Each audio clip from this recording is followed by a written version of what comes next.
শুধুমাত্র বন্ধুকে খুশি করতে মাথা ন্যাড়া করলেন আরও ৯ বন্ধু। এ যেন বন্ধুর প্রতি ভালোবাসার অনন্য দৃষ্টান্ত। বন্ধুত্ব মানে শুধু আনন্দ ভাগাভাগি নয়, দুঃখ কষ্টেও একসঙ্গে থাকার নামই প্রকৃত বন্ধুত্ব। বন্ধুত্বের ভালোবাসা নিয়ে অনেক ইতিহাস ও গল্প লেখা হলেও তা যেন আজ বাস্তবে করে দেখিয়েছেন প্রত্যন্ত গ্রামের এই ৯ যুবক। অসুস্থতার কারণে মাথায় টাক পড়ায় চুল ফেলে দিতে হয়েছিল সজীব নামের এক যুবককে। বিষয়টি জানতে পেরে বন্ধুর কষ্ট ভাগ করে নিতে একে একে নিজেদের মাথার চুল ফেলে দিয়ে ন্যাড়া হয়ে যান আরও ৯ বন্ধু। একই বলে বন্ধুর প্রতি বন্ধুর ভালোবাসা। আর এই বিষয়টি নিয়ে শোরগোল পড়েছে পুরো এলাকায়।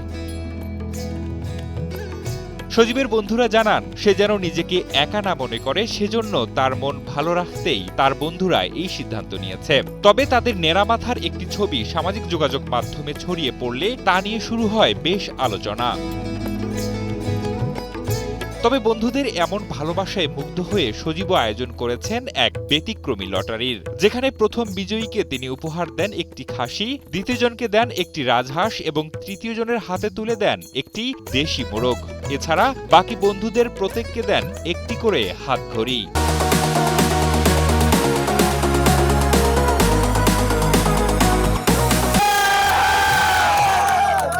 গত ১৫ এপ্রিল কুমিল্লার মুরাদনগর উপজেলার বাংরাবাজার থানাধীন ভৈয়াখালীর এমনই এক হৃদয় ছোঁয়া ঘটনার জন্ম দিয়েছেন একদল যুবক, যা ইতোমধ্যে ছুঁয়ে গেছে হাজারো মানুষের হৃদয়। বন্ধুত্বের এই গল্প যেন মনে করিয়ে দেয়, রক্তের সম্পর্ক নয়, হৃদয়ের সম্পর্কই কখনো কখনো সবচেয়ে গভীর হয়। মুরাদনগরের এই ১০ যুবক সেই সত্যকেই নতুন করে প্রমাণ করলেন।